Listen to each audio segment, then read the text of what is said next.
Bismillahirrahmanirrahim. Assalamualaikum warahmatullahi wabarakatuh. Waalaikumsalam warahmatullahi wabarakatuh. Baik, tema kita yang diangkat adalah tentang sholat sunat rawatib berdasarkan petunjuk sahih.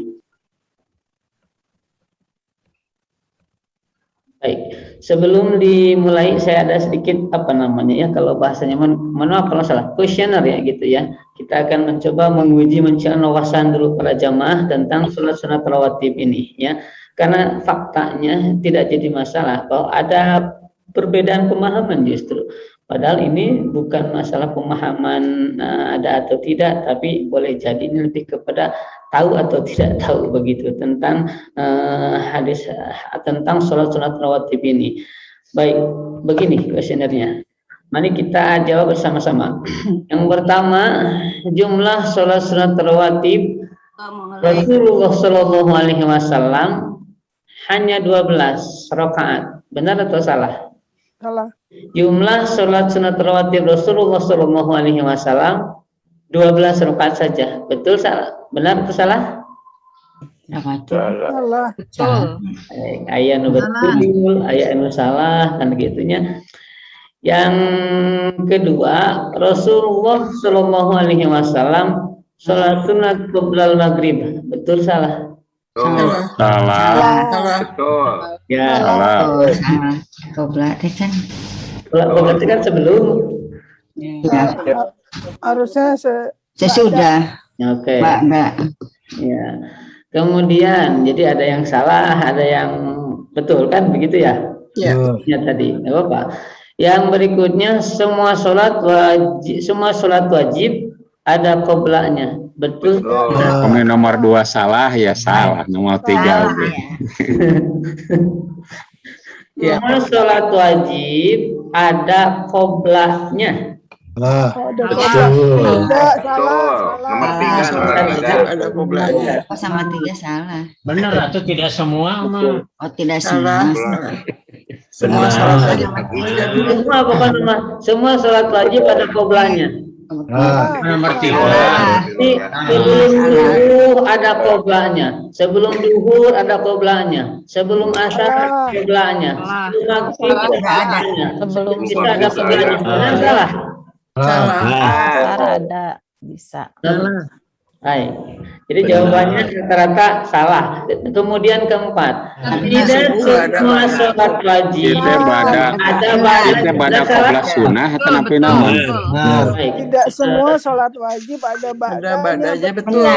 Benar. Baik, pemahamannya kayaknya tidak sama. Bukan pemahaman, ini pengetahuannya tidak sama. Karena sekali lagi berangkat tadi, masalah ini sebetulnya bukan masalah pada pemahaman, tapi masalah seberapa jauh kita mengetahui dalilnya. Tapi ternyata faktanya ada yang benar, ada yang salah, kan gitu. Kemudian tidak semua sholat wajib ada pada ini, semua rata-rata jawabannya benar. Benar, ya benar. Baik. Ya. Ya asal di SD-nya di TK mau ini dulu Bu, Miss katanya. Salah Miss. Kata tuh jawabannya tadi para jemaah. Mari kita kemudian lihat hujahnya. Yang hadis pertama, sholat sunat rawatib. Sholat sunat rawatib adalah sholat sunat yang mengiring-iringi sholat fardu, baik itu sholat sunat qobliyahnya maupun sholat sunat ba'diyahnya. Kita tidak sedang berbicara sholat sunat tahiyatul masjid, kita tidak sedang berbicara sholat syukrul wudu, tapi kita sedang berbicara tentang hadis-hadis ini adalah tentang sholat sunat yang mengiring-iringi sholat fardu, baik yang qobliyahnya maupun yang ba'diyahnya. Selain itu tidak. Selain itu, selain rawatib ini, selain qobliyah dan ba'diyahnya, itu kita tidak sedang menjelaskan ke sana. Jadi fokus kepada sholat sunat yang mengiring-iringi atau yang menyertai sholat fardu, baik sebelum ataupun sesudahnya. Hadis pertama, sholat sunat rawatib di dalam Sahih Bukhari nomor 885. Sumber sahabatnya Abdullah bin Umar, Abdullah putranya Umar bin Khattab. Anna Rasulullah Sallallahu Alaihi Wasallam kana yusolli qabla dhuhri raka'ataini wa ba'daha raka'ataini wa ba'dal maghrib raka'ataini fi baitihi wa ba'dal isya'i raka'ataini wa kana la yusolli ba'dal jumu'ah hatta yansarifa fa yusolli raka'ataini. Artinya bahwa Rasulullah Shallallahu Alaihi Wasallam itu biasa melaksanakan 2 rakaat sebelum zuhur dan 2 rakaat sesudahnya. 4, 2 rakaat setelah maghrib di rumahnya. Jadi setelah maghrib 2 rakaatnya di rumahnya berdasarkan hadis Bukhari nomor 885. Nomor 6 tuh. Kemudian 2 rakaat sesudah isya 8, dan beliau tidak mengerjakan sholat setelah Jumat hingga beliau pulang lalu sholat 2 rakaat. Berarti ada 10. Jadi sebelum 2 rakaat sebelum duhur, 2 rakaat ba'da duhur, kemudian 2 rakaat ba'da maghrib, di rumahnya 2 rakaat ba'da isya dan 2 rakaat ba'da Jumat. Berikutnya, hadis kedua. Di dalam Sahih Bukhari nomor 1099. Sumber sahabatnya masih Abdullah bin Umar radhiyallahu anhu. An Abdullah bin Umar radhiyallahu anhuma qala shallaitu ma'a Rasulillah sallallahu alaihi wasallam rak'ataini qabla dhuhri wa rak'ataini ba'da dhuhri wa rak'ataini ba'da jumu'ah wa rak'ataini ba'da maghrib wa rak'ataini ba'da isya.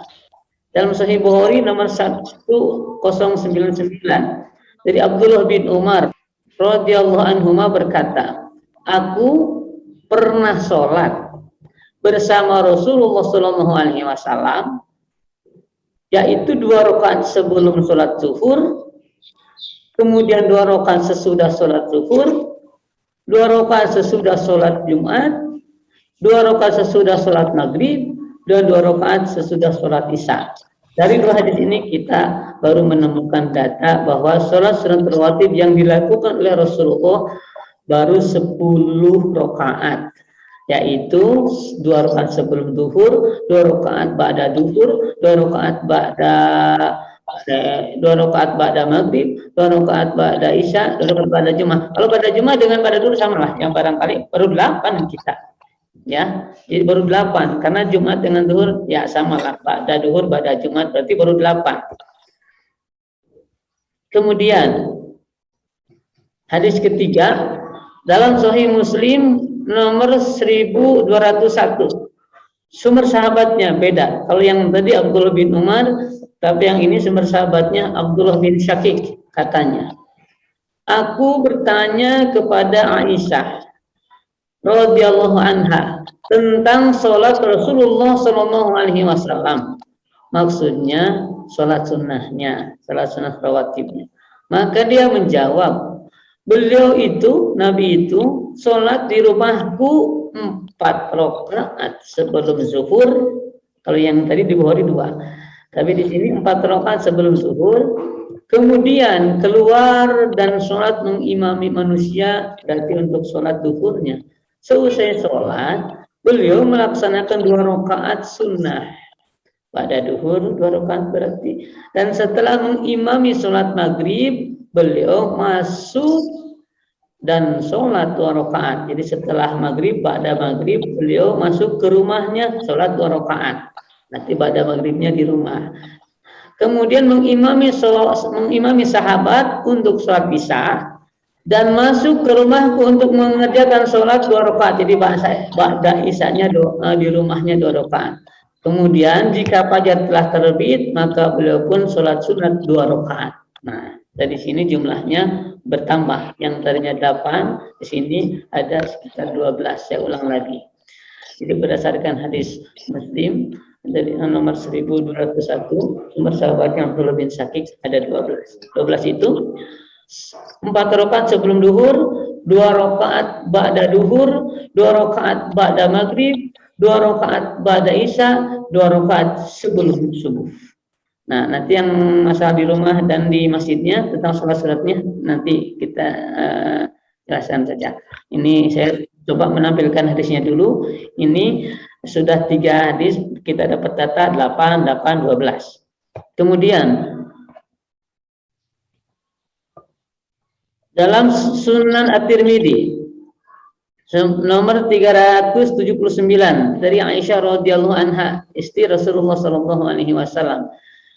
Beliau berkata, Rasulullah sallallahu alaihi wasallam bersabda, barang siapa menjaga dalam mengerjakan sholat sunat 12 rakaat, maka Allah akan membangunkan rumah untuknya di surga, yaitu 4 rakaat sebelum duhur, 2 rakaat setelah duhur, 2 rakaat setelah maghrib, 2 rakaat setelah isya, dan 2 rakaat sebelum subuh. Ini hadis yang paling populer atau paling dipopulerkan untuk sholat sunat rawatib. Jadi saya kira ini para jamaah atau kaum muslim muslimat lebih banyak menggunakan hadis ini tentang sholat sunat rawatib.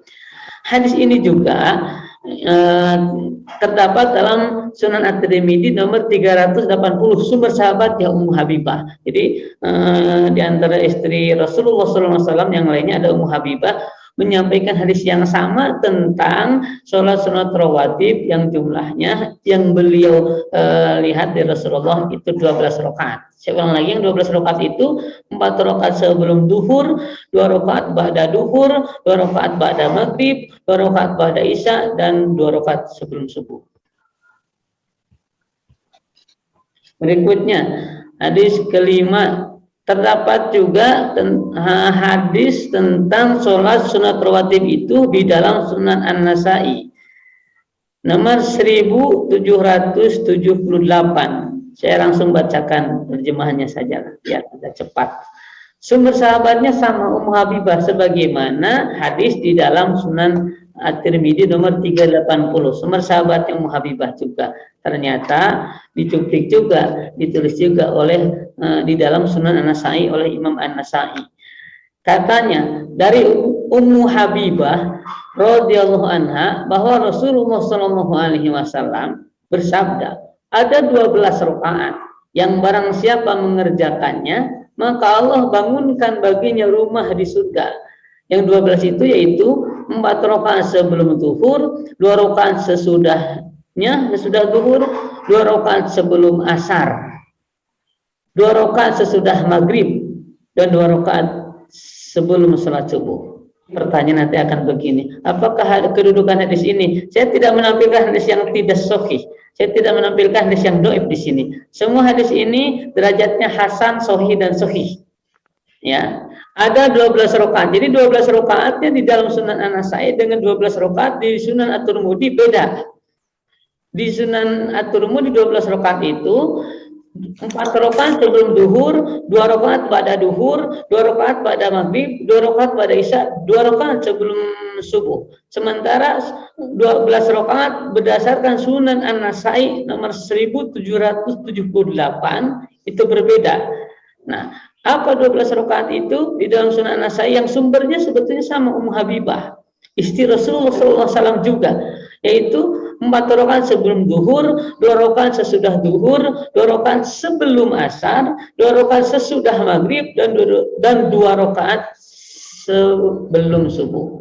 Begitu. Jadi sama-sama 12 rakaatnya tapi beda sesunannya. Berarti yang tidak ada antara Sunan An-Nasai dengan Sunan At-Tirmidzi adalah 2 rakaat ba'da isya, kan begitu. Jadi dari 12 itu yang bedanya di At-Tirmidzi ada 2 rakaat sesudah isya, 12 itu sementara sebelum asarnya tidak ada. Di Sunan An-Nasai yang ada adalah 2 rakaat sebelum asarnya, tidak ada 2 rakaat sesudah isyanya. Jadi sama-sama 12, hanya formasinya beda. Jadi kalau dijumlahkan sebetulnya tidak 12, kalau dijumlahkan antara Tirmidzi, An-Nasai begitu itu malah sudah jadi 14. Saya lanjutkan dulu. Nah, hadis yang sama maksudnya hadis tentang 12 rakaat yang formasinya 4 rakaat sebelum duhur, 2 rakaat ba'da duhur, 2 rakaat sebelum asar, 2 rakaat ba'da maghrib, dan 2 rakaat sebelum subuh. Itu juga diriwayatkan dalam Sunan An-Nasai nomor 1779, Sunan An-Nasai nomor 1780, dan Musnad Ahmad bin Hanbal, Musnad Ahmad nomor 1304. Jadi tidak hanya dalam satu tempat tentang formasi 12 rakaat yang urutannya ada sholat sunat qabla asarnya. Lanjut dulu. Hadis ketujuh. Kembali ke Sunan At-Tirmidzi nomor 400. Sumber sahabatnya tadi Abdullah bin Umar, sumber sahabat yang meriwayatkan hadis ini, hadis rawatib itu, kemudian Aisyah radhiyallahu anha, kemudian Ummu Habibah, kemudian Abdullah bin Syakik. Sudah ada 4 sahabat yang meriwayatkan, yang melaporkan, yang memberitakan tentang sholat sunat rawatib ke murid-muridnya, ke siapa? Ke tabiin sampai ke kita, sampai ke zaman para imam ini, para imam Bukhari, Muslim, Tirmidzi, An-Nasai. Imam-imam ini hidup pada 3 abad Hijriah. Jadi sekitar 300 sampai 200 Hijriah. Ada juga yang 300 lebih. Ini 400-an ke belakang ini. Para imam ini hidupnya. Sementara Rasul kan pada abad pertama Hijriah, ya, pada tahun pertama Hijriah. Jadi rentang waktunya antara ratusan tahun, 200 sampai 400 tahun, sampai ke zaman Nabi. Nah, sumber sahabat ini baik itu Abdullah bin Umar, Sayyidatina Aisyah, kemudian juga Sayyidatina Ummu Habibah, Abdullah bin Syakik, tentunya satu zaman dengan Rasulullah Shallallahu Alaihi Wasallam. Dalam Sunan At-Tirmidzi nomor 400, sumber sahabatnya Abdullah bin Syakik berkata, aku pernah bertanya kepada Aisyah radhiyallahu anha, istri baginda Rasulullah Shallallahu Alaihi Wasallam, tentang apa? Tentang sholat Rasulullah Shallallahu Alaihi Wasallam, sholat sunnahnya. Nah, maka ia pun menjawab, Aisyah menjawab, beliau itu biasa sholat 2 rakaat sebelum duhur. Nah, kemudian yang ini 2 rakaat malah.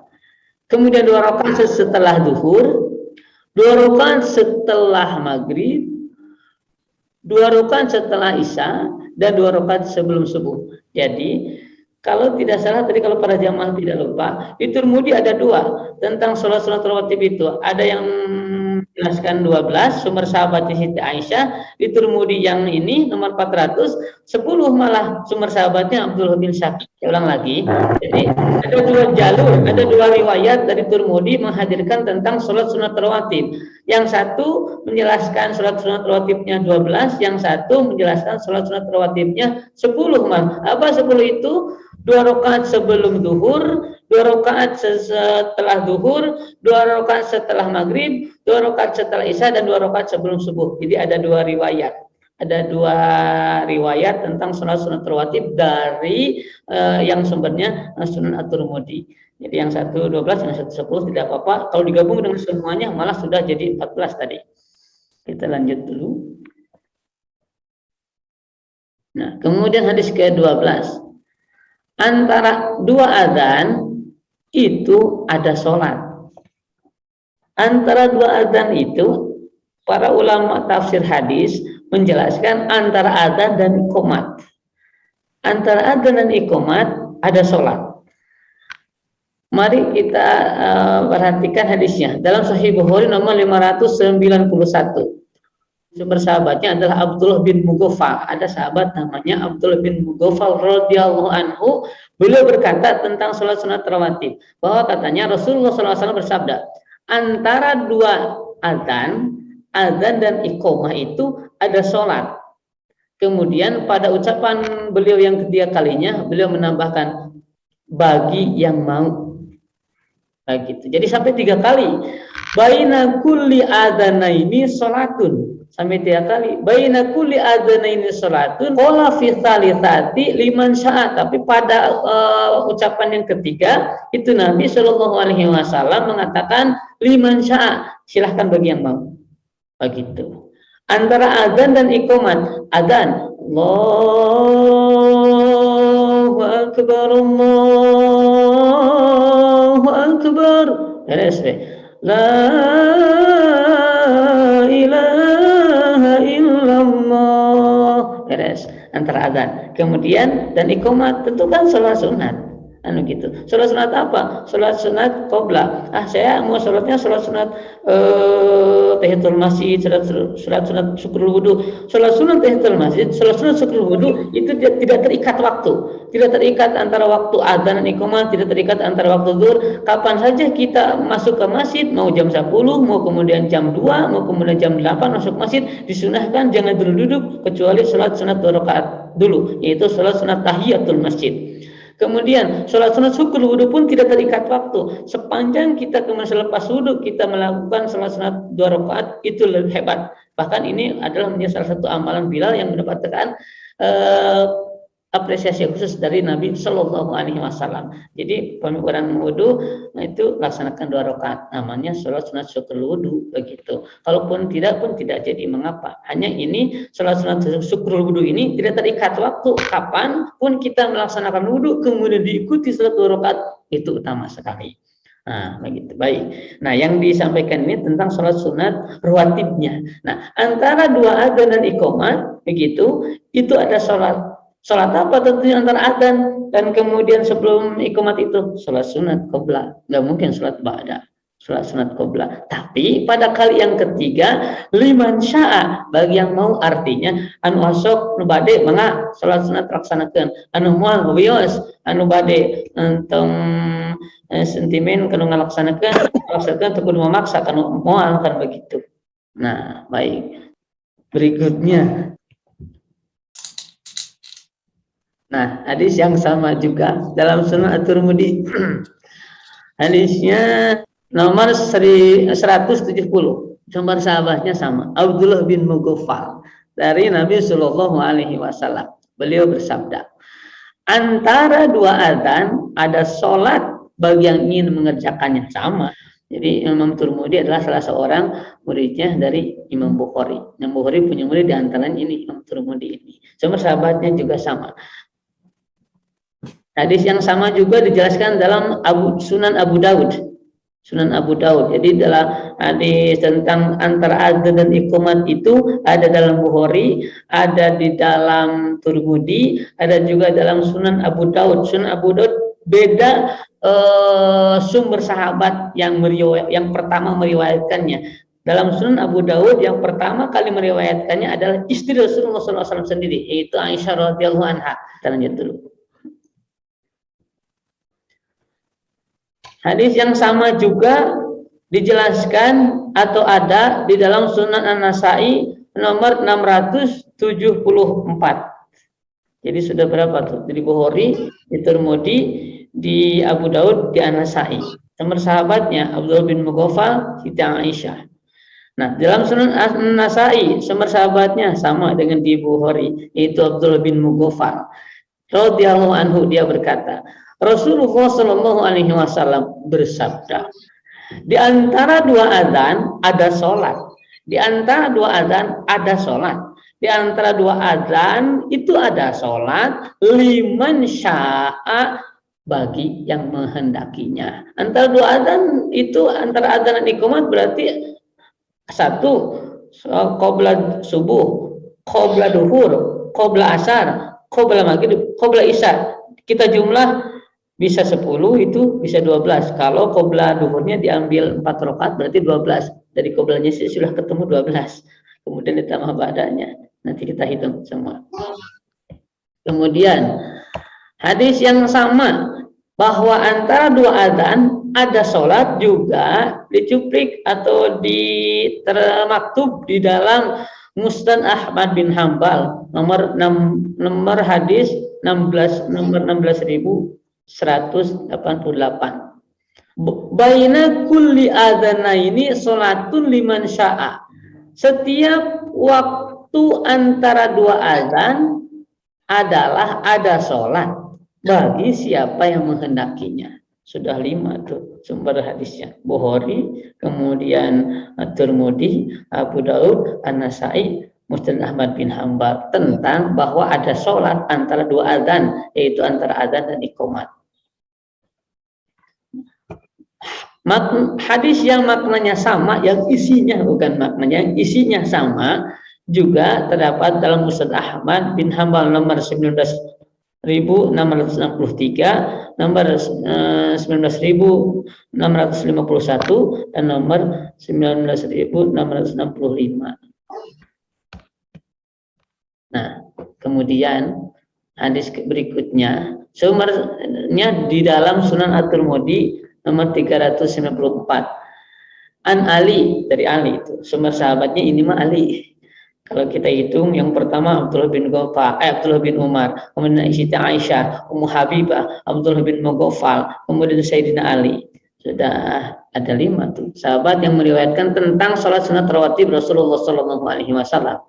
An Aliyin radhiyallahu anhu qala kana Nabi sallallahu alaihi wasallam yusolli qabla al-'asri 4 raka'atin yafsilu bainahunna bitaslim 'alal malaikati il muqarrabin wa man tabi'ahum minal muslimin wal muslimat wal mu'minin wal mu'minat.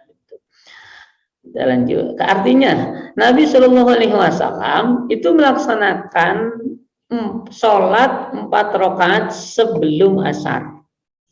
Dan beliau memisahkan antara 4 rakaat tersebut dengan mengucapkan salam kepada malaikat muqarrabin, orang-orang muslim dan mukmin yang mengikutinya. Jadi assalamualaikum, assalamualaikum begitu. Jadi salat sunat qabla asarnya malah ini 4 rakaat. Hadis yang isinya sama juga terdapat dalam Sunan An-Nasa'i nomor 864 dan dalam Musnad Ahmad bin Hambal nomor 5708. Kemudian dalam Sahih Muslim juga dijelaskan tentang salat sunat rawatib. Sumber sahabatnya Abu Salamah. Nah, sudah 6 tuh sumber sahabat tentang salat sunat rawatib, sudah 6 sahabat yang meriwayatkan tentang salat sunat rawatib, tentang salat sunat yang mengiring-iringi salat fardunya yang dilaksanakan oleh Rasulullah SAW. Sudah 6 sahabat. Dalam Sahih Muslim nomor 1378 telah mengabarkan kepadaku Abu Salamah bahwa ia pernah bertanya kepada Aisyah. Abu Salamah bertanya kepada istri Rasulullah SAW radhiyallahu anha mengenai 2 sujud yang dilakukan oleh Rasulullah SAW sesudah sholat asar. Jadi Rasulullah pernah melaksanakan 2 rakaat sesudah sholat asar. Kan tidak ada sholat ba'da asar, tapi Rasul melaksanakannya. Makanya heran Abu Salamah, bertanyalah kepada Siti Aisyah. Maka ia pun jawab, itu sebetulnya sholat sebelum asar. Ya, jadi sholat sunat yang dilakukan ba'da asar oleh Nabi itu sebetulnya bukan sholat ba'da asar, hanya waktunya memang ba'da asar. Itu sebetulnya sholat sebelum asar. Karena beliau tersibukkan atau lupa sehingga beliau melaksanakannya, baru sempat melaksanakannya sesudah sholat asar. Kemudian beliau selalu menunaikannya itu, dan biasanya bila beliau melaksanakan suatu sholat maka beliau menekuninya atau tidak pernah meninggalkannya lagi.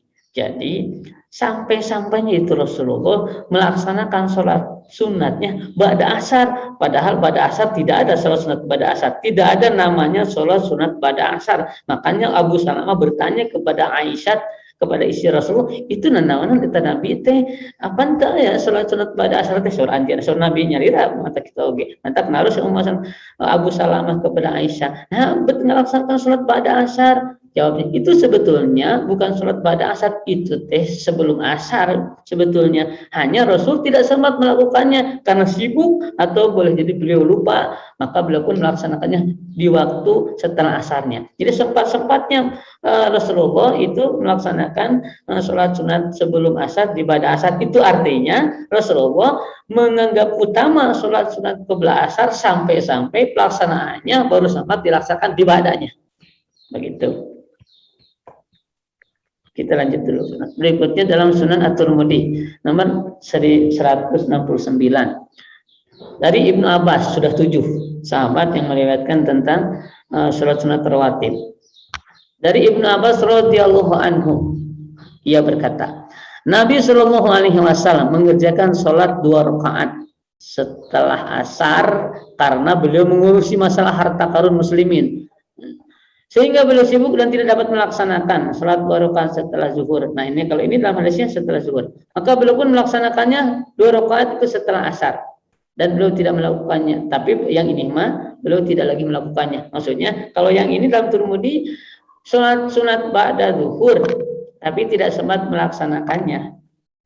Nah, maka beliau melaksanakannya malah di ba'da asar. Tetapi yang ini, yang sholat sunat ba'da zuhur yang dilaksanakannya di ba'da asar, Rasulullah tidak pernah melakukannya lagi. Dijawab oleh Ibnu Abbasnya sendiri. Tapi yang itu sholat sunat qabla asar yang dilaksanakan di ba'da asar, kata Siti Aisyah, Rasulullah apabila melakukan sesuatu tidak pernah meninggalkannya. Yang ini malah ditinggalkan. Artinya Rasulullah tidak pernah lagi melaksanakan sholat sunat ba'da duhur di ba'da asar. Tetapi Rasulullah sholat sunat qabla asar tetap melaksanakannya sholat sunat qabla asarnya.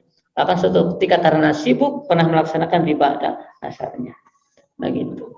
Berikutnya keutamaan sholat qabla asar. Sumber sahabatnya Ibnu Umar, sudah 8 sahabat yang menjelaskan tentang atau yang menyampaikan hadis tentang sholat sunat rawatib Rasulullah SAW. Dalam Sunan At-Tirmidzi nomor 395, sumber sahabatnya Abdullah bin Umar, putranya Umar bin Khattab. Masih 7 ini sama dengan hadis yang pertama dari Bukhari, Ibnu Umar juga. Dari Nabi Shallallahu Alaihi Wasallam beliau bersabda, Allah merahmati orang yang melaksanakan sholat 4 rakaat sebelum asar. Hadis ini kata Abu Isa itu adalah Imam At-Tirmidzi mengatakan hadis ini derajatnya hasan gharib, artinya boleh diamalkan, dan hadis ini adalah menjadi petunjuk keutamaan tentang sholat sunat qabla asar. Bahkan sholat sunat qabla asarnya tadi dijelaskan dalam banyak hadis. Sebelum antara adzan dan iqamat ada sholat termasuk sholat qabla asar. Kemudian dan oleh Siti Aisyah juga bahwa Rasul melaksanakannya sebelum asar sampai sempat melaksanakan di ba'danya. Hadis tentang ini juga tentang qabla asar dijelaskan juga dalam Abu Dawud nomor 1079. Hadisnya statusnya hadis hasan. Nah, hadis ini kata Abu Daudnya itu statusnya hadis hasan. Artinya hadis yang menjadi hujah di dalam amalan. Artinya sunnah dilakukan. Kemudian hadis qabla maghrib. Nah, bahwa ada hadis khusus tentang sholat sunat qabla maghrib. Dalam Sahih Muslim nomor 1383. Sumber sahabatnya Anas bin Malik. Ada 8 sahabat yang meriwayatkan tentang sholat sunat rawatibnya Rasulullah Shallallahu Alaihi Wasallam. Sumber sahabatnya Anas bin Malik radhiyallahu anhu. Ia berkata, dulu ketika kami di Madinah, bila sang muadzin telah mengumandangkan adzan maghrib dan maghrib, Allahu Akbar, Allahu Akbar, beres. Maka para sahabat segera mendekati tiang masjid. Jadi mendekati tiang mati kapung pergi ayah di zaman sahabat ke meureun jiga namanya nyata nyunah sahabat, ikuti sunnah sahabat. Nyareketan tiang, boro-boro mendekati tiang. Tapi jika beda motif. Di belakang tiang itu para sahabat sholat. Jadi bedanya begini. Kalau para sahabat itu mendekati tiang itu posisinya tiangnya di depan, sahabatnya di belakang, maka tiang menjadi sutroh. Tapi kalau kita atau kalau para jamaah Jumat atau para ibu-ibu yang biasa ikut ngaji itu biasanya tiangnya di belakang, para jamaah di depan. Jadi tempat bersandar begitu, beda motif dengan sahabat, sama dengan deketan tiang nama gitu. Nah, ya itu jadi hadisnya begitu tentang bagaimana itu para sahabat mendekati tiang semua berupa boro-boro. Nah, terus gitu setakat kena tiang sholat, tiangnya dijadikan sutra. Sampai sekiranya ada orang asing masuk masjid, kayak orang jarang ke masjid, disebutnya dengan sopannya orang asing, padahal jika nama jangan teragaul ke masjid gitu. Nah, sampai sekiranya ada orang asing masuk masjid, niscaya akan menyangka bahwa sholat telah ditunaikan karena banyaknya orang yang melakukannya. Jadi bisa banyak orang yang melakukannya sarolat, ya, sholat ya. Padahal can maghribna, dar Rasulullah can sumping gitu. Ya sampai sekiranya ada orang yang jarang ke masjid masuk masjid, lu sholat maghrib dengan terus ngadat, padahal acan, padahal para sahabat sedang melaksanakan sholat sunatnya, begitu. Jadi sahabat biasa melaksanakannya. Kemudian hadis yang sama juga dalam Bukhari, tadi mah dalam Muslim, sumber sahabatnya sama Anas bin Malik. Jika seorang enggak pakai dulu dalam Sahih Bukhari mah, dalam Sahih Muslim tadi dulu katakan gitu. Dalam Sahih Bukhari tidak pakai dulu.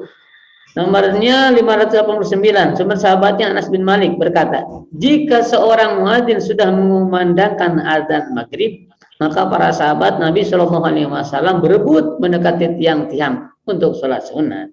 Sampai Nabi Shallallahu Alaihi Wasallam itu keluar, sampai Nabi keluar, maksudnya Nabi dari kamarnya keluar untuk sholat maghribnya.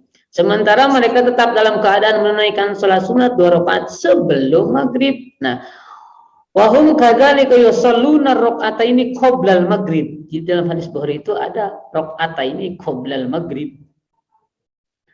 Walam yakun bainal adzani wal iqamati syai'un.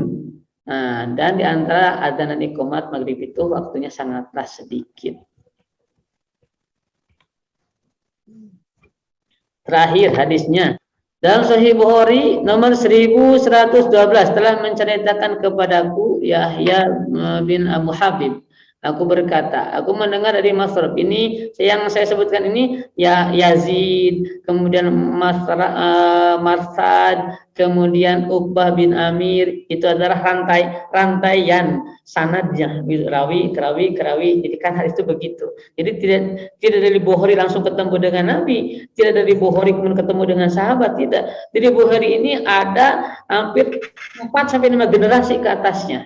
Jadi Bukhari hidupnya pada abad kedua Hijriah, sementara Nabi tentunya pada abad pertama Hijriah. Jadi ada 4 sampai 5 generasi ke atasnya, begitu. Yang ditulis ini Yazid, kemudian Marsad, Abdullah Yazani, ini kemudian juga Uqbah bin Amir adalah rawi-rawi yang sampai kepada Bukhari, begitu. Saya cuplik ini untuk contoh saja bahwa di situ kalau di Tirmidzi tidak langsung kemudian ketemu dengan sahabat.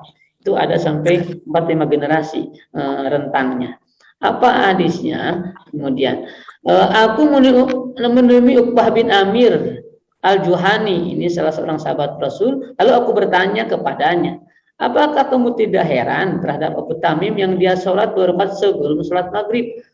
Jadi memang zaman dulu juga ada orang yang heran. Nah, ya emang ayah sholat qabla maghrib begitu? Bertanya. Maka Uqbah menjawab, kami dulu juga melakukannya pada masa hidup Rasulullah SAW. Aku berkata, lalu apa yang menghalangimu dari mengerjakannya sekarang? Dia menjawab, sibuk. Bukan tidak ada, berarti ada. Hanya ada yang tidak melakukannya karena sibuk, ada yang tidak melakukannya karena memang tak apa, ada yang tidak melakukannya karena memang malas. Dan itu urusan masing-masing. Yang jelas, fakta datanya ada. Bahwa sholat sunat qabla maghrib, sholat sunat qabla asar itu ada. Tinggal bagaimana orang tidak melakukannya karena sibuk, orang tidak melakukannya karena tidak tahu, orang tidak melakukannya karena memang malas. Seperti itu.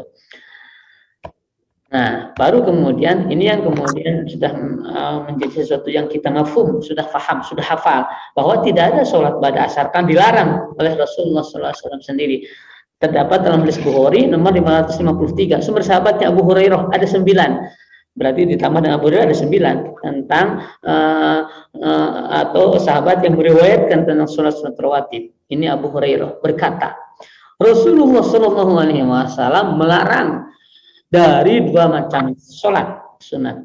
1, 2 rakaat setelah sholat subuh, pada subuh hingga terbit matahari, dan 2 rakaat setelah asar hingga terbenam matahari. Jadi itu dilarang. Jadi tidak, berarti kesimpulannya tidak semua sholat ada ba'danya, tapi semua sholat ada qoblanya, begitu.